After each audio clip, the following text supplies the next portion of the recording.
हाम्रो काठमाडौँ दाखवारी मण्डलीद्वारा सञ्चालित आजको यस प्रत्यक्ष प्रसारण हेरेर बसिरहनुभएका सम्पूर्ण विश्वासीजनहरूमा म रेवत राणा साथै हाम्रो काठमाडौँ दाखवारी मण्डलीको तर्फबाट ख्रिस्टीय न्यानो अभिवादन साथै जय मसीह। आज म तपाईँहरूको बीचमा हाम्रो प्रार्थना परमेश्वरलाई मनपर्ने खालको हुनुपर्छ भन्ने शीर्षकमा वचन लिएर उपस्थित भएको छु। मेरो वचनको शीर्षक छ हाम्रो प्रार्थना परमेश्वरलाई मनपर्ने खालको हुनुपर्छ। आउनुहोस् हामी सुरु गरौँ प्रार्थना गरिरहेका फरिसी र कर उठाउनेको दृष्टान्तबाट, जुन कुरा हामीले लुका रचित सुसमाचार 18 अध्यायको 9 पददेखि 14 पदमा हामीले पाउन सक्दछौँ।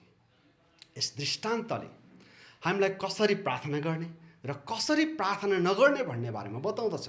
हाम्रो प्रार्थना परमेश्वरलाई मनपर्ने खालको हुनुपर्दछ। परमेश्वरलाई रिस उठाउने खालको हुनु हुँदैन। यस प्रार्थनामा हामीले परमेश्वरलाई कसरी प्रार्थना गर्ने अथवा परमेश्वरलाई मनपर्ने प्रार्थना हामीले कसरी गर्ने, परमेश्वरको एउटा मायालु पात्र बन्ने खालको व्यक्ति हामी कसरी हुनुपर्दछ भन्ने कुरालाई प्रष्ट पार्दछ। वचनमा यसरी लेखिएको छ, आफैमाथि भरोसा राख्नेहरू र आफैलाई धर्मी ठानी अरूहरूलाई तुच्छ ठान्ने कसैलाई उहाँले अथवा येशूले यो दृष्टान्त सुनाउनु भयो। दुईजना मानिस प्रार्थना गर्न भनेर मन्दिरमा गए।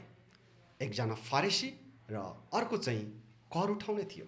फारिसीले उभिएर मनमनै यसरी प्रार्थना गर्यो, हे मेरो परमेश्वर, म तपाईँलाई धन्यवाद दिन्छु। म अरू मानिस जस्तो धुताहा, अन्यायी, व्यभिचारी अथवा यही कर उठाउने जस्तो पनि छैन। म हप्तामा 2 पल्ट उपवास बस्छु, साथै मैले पाएका सबै थोकको दशांश म दिन्छु।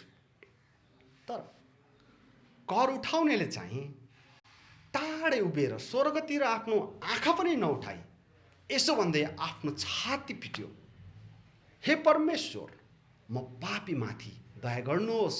म तपाईँहरूलाई भन्दछु, यो चाहिँ मानिस त्यो अर्काभन्दा धर्मी ठहरिएर आफ्नो घरतिर लाग्यो। किनभने हरेक जसले आफूलाई उच्च पार्दछ त्यो होच्याइनेछ, तर जसले आफूलाई होच्याउँदछ त्यो व्यक्ति उच्च पारिनेछ। आउनुहोस् हामी छोटो प्रार्थना गरौँ। महान अनि जीवित परमेश्वर, तपाईँलाई धन्यवाद आजको दिन।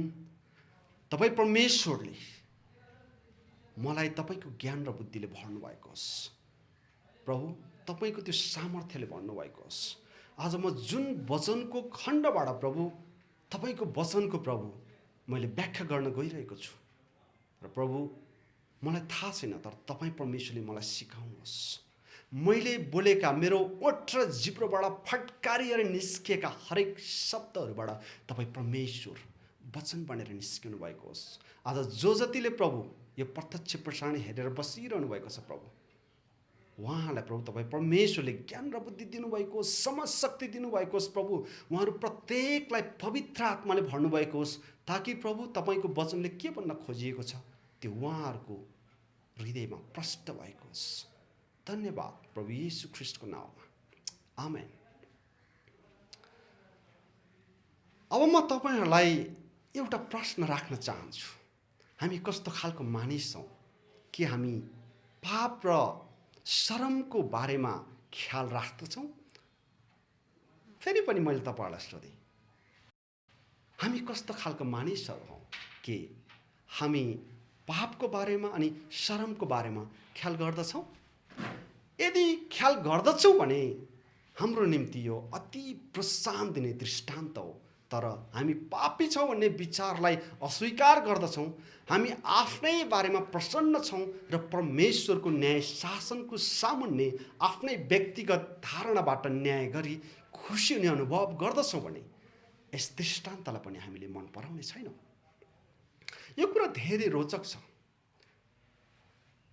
प्रभु येशू ख्रिस्टले पापीहरूसँग सङ्गति गर्नुभयो भन्ने फारिसीहरूको आरोपमा उहाँले जब त्यो आरोपको खण्डन अथवा जवाब दिनुभयो, त्यतिखेरको समय उहाँले केही दृष्टान्तहरू भन्नुभएको थियो। त्यही दृष्टान्तहरूमध्ये यो पनि एउटा हो। लुकाको पुस्तक 18 अध्यायको 9 पदमा लेखिएको छ कि आफैमाथि भरोसा राख्नेहरू र आफैलाई धर्मी ठानी अरूहरूलाई तुच्छ ठान्ने कसैलाई उहाँले यो दृष्टान्त सुनाउनु भयो।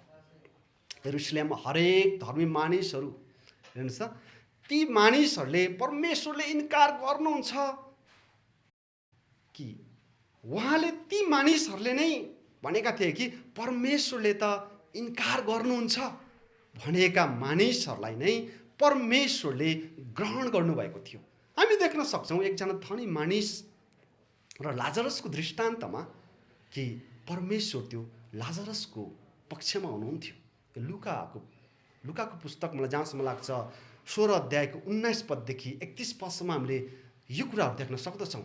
हेर्नुहोस् त, अनि त्यस्तै गरेर खुरनधार लागेकी विधवाको दृष्टान्तमा पनि लुका 18 अध्यायमा परमेश्वर त्यस विधवाको पक्षमा हुनुहुन्थ्यो। त्यसैले त प्रियहरू हो, हामीले अझै विचार गर्ने हो भनेदेखि एकपटक हामी अलिकति अगाडि जाउँ कि जहाँनिर हाम्रा पुर्खा अब्राहमको विषयमा हामी मनन गरौँ अथवा विचार गरौँ कि हाम्रो पुर्खा अब्राहम विश्वासद्वारा धर्मी ठहरिनु भएको थियो। यहाँ येशूले पनि विश्वासद्वारा मात्र धार्मिकताको पाठ सिकाउनु भएको हामी पाउँदछौँ। हामी यो कुरा डाँडाको उपदेशमा पनि देख्न सक्दछौँ। मत्तीको पुस्तक 5 अध्यायको 3 पददेखि 12 पदसम्म, जहाँ येशूले हाम्रो कामहरूद्वारा होइन तर उहाँको अनुग्रहका कारण हामी धर्मी ठहरेका छौँ भनी प्रष्ट पारिदिनु भएको छ। अब यहाँनिर यस दृष्टान्तमा जे देख्नमा असल छ तर त्यो सम्पूर्ण रूपले खराब भएको हामी पाउँदछौँ। तर फेरि यहाँनिर जो देख्नमा चाहिँ खराब छ तर त्यही व्यक्ति चाहिँ धर्मी ठहरेको हामीले पाउँदछौँ। फारिसीले उभिएर मनमा नै यसरी प्रार्थना गरेको छ, हेर्नुहोस् त, हे परमेश्वर, म तपाईँलाई धन्यवाद दिन्छु, म अरू मानिसहरू जस्तो धुताहा, अन्यायी, व्यभिचारी अथवा यही कर उठाउने जस्तो पनि छैन। म हप्तामा 2 पटक उपवास बस्छु। एकताल हामी विचार गरौँ त, हप्तामा 2 चोटि उपवास बस्छु भनेको छ। जबकि हामी धर्मशास्त्रको खण्डलाई हेर्ने हो भनेदेखि त्यहाँनिर हामीले देख्न सक्छौँ यहुदीहरू अथवा फरिसीहरूले हप्तामा 1 पटक मात्रै उनीहरूले उपवास बस्दथे, त्यो पनि सब्बातको दिनमा। सब्बातको दिनमा उनीहरू उपवास बस्दथे हप्ताको 1 पटक। तर यो व्यक्तिले आफूले गरेको कार्यको आफैले नै प्रशंसा गरेको छ कि परमेश्वरको अगाडि आफूलाई एकदम धर्मी हुँ भन्ने जस्तो गरेर त्यस व्यक्तिलाई एउटा तुच्छ अथवा तल्लो स्तरमा धारेको छ। अनि फेरि उसले थप्दैछ कि मैले पाएका सबै थोकको म दशांश दिन्छु, 11 र 12 पदमा। तर कर उठाउनेले चाहिँ टाढै उभिएर स्वर्गतिर आफ्नो आँखा पनि नउठाइकन भनेर भनेको छ। अन्त अनि त्यो व्यक्ति जुन कर उठाउने व्यक्तिलाई नि आफ्नो छाती पिट्दै भनेको छ कि हे परमेश्वर, म पापीमाथि दया गर्नुहोस्। अनि तब येशू ख्रीष्टले भन्नुभएको छ, म तिमीहरूलाई भन्दछु कि यो चाहिँ मानिस त्यस अर्काभन्दा धर्मी ठहरियो र आफ्नो घरतिर लाग्यो। 13 पद र 14 पदमा हामीले यो कुरालाई भेटाउन सक्दछौँ। अब यहाँनिर हेर्नुहोस् त, यो व्यक्तिले कस्तो नम्र उसको एउटा भित्रको भावना परमेश्वरमा उसले व्यक्त गर्दै प्रार्थना गरेको छ कि उसले भन्दैछ, हे परमेश्वर, म पापीमाथि दया गर्नुहोस्। आज तपाईँ र मेरो प्रार्थना पनि परमेश्वरलाई मन पर्ने यस्तै शब्दहरूले भरिएको त्यो शब्दहरू हाम्रो हृदयबाट निस्कन आवश्यक छ। अनि हामीले पनि भन्न जरुरी छ कि म पापीमाथि दया गर्नुहोस्। एकदमै नम्र भाषामा जुन कर उठाउने व्यक्तिले प्रार्थना गरेको हामी पाउँदछौँ। यहाँनिर त्यही कर उठाउने व्यक्तिसँगको तुलना गर्ने हो भने त अर्को व्यक्तिले चाहिँ आफूलाई एकदमै ठुलो सम्झेको छ। उसले परमेश्वरको अगाडि जाँदाखेरिमा उसले आफूले गरेका कामहरूको बढाइ चढाइ गरेको कुराहरू हामी पाउँदछौँ। उसले आफूलाई नम्र तुल्याएको छैन। प्रियहरू हो, हामीले हाम्रो जीवनमा जब हामी परमेश्वरको समीपमा जान्छौँ र प्रार्थना गर्छौँ, तपाईँ अनि मेरो प्रार्थना यस्तै कर उठाउनेको जस्तै नम्र हुनु आवश्यक छ। यहाँ येशूले एकजना फारिसी, अब त्यस समयको अति लोकप्रिय, हेर्नुहोस् त, धर्म कर्म गर्ने मानिसलाई खराब पात्रको रूपमा लिनुभएको छ। यहुदी धर्ममा हामीले हेर्ने हो भने फारिसीहरू एउटा धार्मिक सम्प्रदाय मात्र थिए। अनि फारिसीहरूको नायक चाहिँ हामीले एज्रा हुन् भनेर हामीले पाउँदछौँ। जब हामीले एज्राको पुस्तकलाई हेर्दछौँ भने एज्राको पुस्तकले व्यवस्थालाई प्रेम गर्नुपर्छ भनेको बारेमा मात्रै बताएको हामी पाउँदछौँ। येशूले फारिसीहरूलाई राम्रोसँग चिन्नुहुन्थ्यो। हेर्नुहोस् है त, त्यो येशूले ती फारिसीहरूलाई राम्रोसँग चिन्नु भएको कारणले त भन्दै हुनुहुन्छ कि तर तिनीहरू आफ्ना सारा काम मानिसहरूलाई देखाउनलाई गर्दछन्। मत्तीको पुस्तक 23 अध्यायको 5 पदमा सायद हुनसक्छ, मत्तीको पुस्तक 23 अध्यायको 5 पदमा हामीले उहाँले यो भन्नुभएको पाउँदछौँ। त्यसै गरी मर्कुसको पुस्तक 12 अध्यायको 40 पदमा येशूले भन्नुभएको छ, लोकाचारको लागि लामो लामो प्रार्थना गर्नेहरू अझ बढी दण्डित हुनेछन्। हामीले गर्ने प्रार्थना परमेश्वर र हाम्रो हृदयसँग सम्बन्धित कुरा हो। हामीले अरूलाई देखाउनलाई प्रार्थना गर्ने होइन। जब हामी परमेश्वरको नजिक जाँदछौँ भनेदेखि, परमेश्वरको चरणमा जाँदछौँ भनेदेखि तपाईँ अनि मैले नम्र हृदय लिएर परमेश्वरको चरणमा जान आवश्यक छ। अब यस्तै गरी हामी अर्को शब्दमा भन्दछौँ भनेदेखि फारसीले गर्नुपर्ने सबै धार्मिक विधिहरूको पालना गर्दछ। हेर्नुहोस् है त, ताकि मानिसहरूले उनीहरूलाई धर्मपरायणता र भक्तिको प्रशंसा गरून् भन्ने थियो। तर यो कर उठाउने चाहिँ सारा यहुदीहरूबाट घृणित, हेर्नुहोस् है त, सबैभन्दा एकदम निम्न स्तरको यहुदी हुन्थ्यो। आखिर कर उठाउने पनि यहुदी नै त थिए, किनभने कर उठाउनेहरू रोमीहरूको पक्षमा भए चाहिँ रोमीहरूको लागि काम गर्ने र देशद्रोहीको रूपमा हेरिन्थे। कारण यहुदीहरूले रोमीहरूलाई एकदमै घृणा गर्दथे। तिनीहरू इमान्दार हुन्थेनन्। तिनीहरू नियमित तवरले अथवा नियमित रूपले घुस लिँदथे भन्ने उनीहरूको विचार र धारणाहरू थियो। तैपनि कर उठाउने नै धर्मी ठहरिएर आफ्नो घरतिर लाग्यो। कस्तो अचम्मको कुरो छ। देख्दाखेरिमा अनि सुन्दाखेरिमा त कर उठाउने व्यक्ति त घुसा, एकदमै अधर्मी, फटा त्यस्तो हुनुपर्ने हो नि। हामीले जस्तो सुन्छौँ त्यस्तै हुनुपर्ने हो नि। तर होइन रहेछ। परमेश्वरले कहिल्यै पनि मानिसको आँखाले हेरेर उहाँले कहिल्यै पनि न्याय गर्नु हुँदैन रहेछ। परमेश्वरले हरेक मानिसको हृदयलाई छाम्नु हुँदो रहेछ, हृदयलाई जाँच्नु हुँदो रहेछ। जब त्यो हृदय शुद्ध छ, सफा छ, अनि परमेश्वरले त्यही व्यक्तिलाई धर्मी ठहराउनु हुँदो रहेछ। होला हामी मानिसको नजरहरू, हामी मानिसले हेर्ने दृष्टिकोणहरू गलत हुन सक्छ, तर परमेश्वरले हेर्ने दृष्टिकोण कहिल्यै पनि गलत हुने छैन। त्यसैले त प्रियहरू हो, आफ्नै धार्मिकतामा दृढ भरोसा गर्नु भनेको शैतानले हामीभित्र, हेर्नुहोस् त, शैतानले तपाईँभित्र अथवा मभित्र अहमताको भावना उत्पन्न गराउनु हो भनेर हामीलाई दोस्रो कोरिन्थीको पुस्तक 4 अध्यायको 4 पदमा प्रेरित पावल भन्नुहुन्छ, यस संसारको देख्ने अविश्वासीहरूको समझलाई अन्धो तुल्याइदिएको छ। हेर्नुहोस् है त, हामी धेरै जान्ने अथवा बुझ्ने हौला, त्यो छुट्टै कुरा हो। तर हामी पापको बोध गर्नमा अन्धो हुन सक्छौँ। हामीले एकदम ख्याल गर्नुपर्दछ। मानिसले मैले धेरै जानेको छु, धेरै बुझेको छु, अथवा धेरै कुराहरू मैले सुनेको छु त्यस्तो भन्छ होला, अनि ऊ हुन सक्छ होला अथवा नहुन पनि सक्छ। तर हामीले एकदमै विचार गर्नुपर्ने कुरा हो। हेर्नुहोस् कि जब हामी ती कुराहरूलाई हामी विचार गर्दछौँ भनेदेखि एकपटक याद गर्नुपर्छ कि सायद हामी कतै यो पापको विषयमा हामी एकदमै अन्धो त छैनौँ।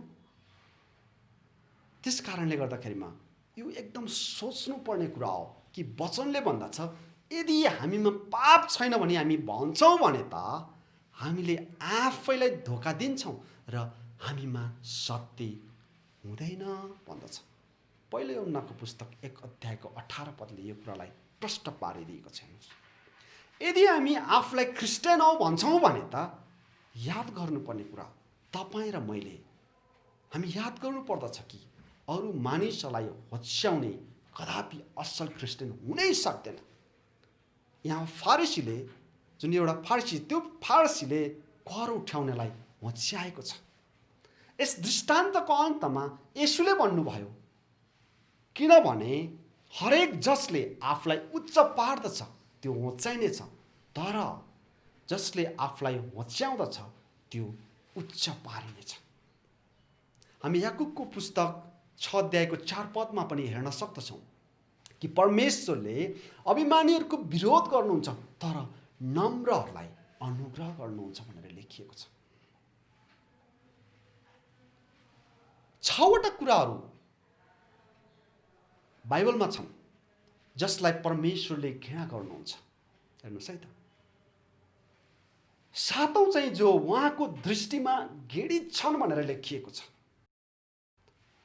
नम्बर 1 अहङ्कारी आँखा, नम्बर 2 झुटो बोल्ने जिब्रो, नम्बर 3 निर्दोषको रगत बगाउने हात, नम्बर 4 दुष्ट योजनाहरू रच्ने हृदय, नम्बर 5 खराबी गर्ने झट्टै अग्रसर हुने खुट्टाहरू, असत्य बोल्ने झुटो साक्षी र दाजुभाइहरूको माझमा झगडा उत्पन्न गराउने मानिस।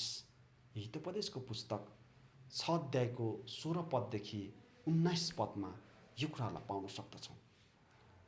परमेश्वर यी कुराहरूमध्ये कुनै पनि कुरालाई मन पराउनु हुँदैन। यस सूचीमा हामीले सबैभन्दा पहिला अहङ्कारलाई पाउन सक्दछौँ। हामीले यो पनि बुझ्न आवश्यक छ कि हितोपदेशको पुस्तक 16 अध्यायको 5 मा परम प्रभु हृदयमा घमण्ड भएका सबैलाई घिनाउनुहुन्छ। यो निश्चय छ, तिनीहरू दण्डरहित हुने छैनन्। यस दृष्टान्तले वास्तवमा आफैबारे असल अनुभव गर्ने मानिसलाई सजग गराएको छ। हाम्रो चल्तीको भाषामा भन्ने हो भने म पाएँ भन्ने व्यक्तिलाई, यो म पाएँ भन्ने व्यक्ति अथवा म पाएँ हुन खोज्ने व्यक्तिलाई परमेश्वरले सजग गराउँदै हुनुहुन्छ। यहाँ फारसी आफैलाई धर्मी ठान्ने मानिस थियो। उसले भन्यो, म तपाईँलाई धन्यवाद दिन्छु। धन्यवाद दिनु यो त असल कुरा हो। हेर्नुहोस्, हामी सबैजनाले परमेश्वरलाई धन्यवाद दिनुपर्छ। तर त्यसपछि उसले भन्यो, म अरू मानिस जस्तो छैन। 11 पदमा हेर्नुहोस् त। अनि त्यहाँनिर भनेको छ फेरि कि म अरू मानिस जस्तो छैन, यही कर उठाउने जस्तो पनि छैन पनि उसले भनेको छ। हो, यदि हामी आफूलाई अरू मानिससँग तुलना गर्ने हो भने कोही न कोही हेर्नुहोस् तपाईँभन्दा अथवा मभन्दा हामीले खराबी पात्र अवश्य पनि भेट्टाउनेछौँ। फारसीले पनि आफूलाई 4 किसिमको मानिसहरूसँग तुलना गरेका हामी पाउँदछौँ। नम्बर 1 धोतासँग हेर्नुहोस्, अनि उसले भनेको छ त्यहाँनिर कि अन्यायीसँग, व्यभिचारीसँग र कर उठाउनेसँग। हेर्नुहोस् त, यो 4 किसिमको मानिसहरूसँग उसले आफूलाई तुलना गर्दा आफू चाहिँ धेरै असल भएको उसमा एउटा भान छ। फारसीले आफूलाई असल साबित गर्न चाहेको कुरा हामी यहाँनिर देख्न सक्दछौँ।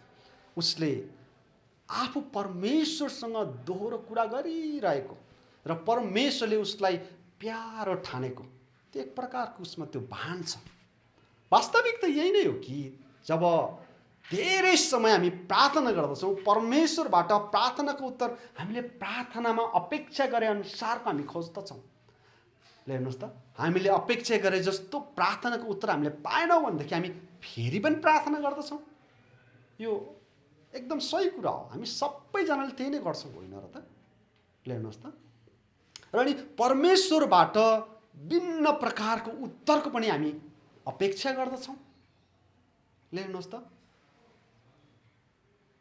बालामको जब हामी कथालाई हामी हेर्दछौँ भने बालामले पनि त्यस्तै गरेका थिए।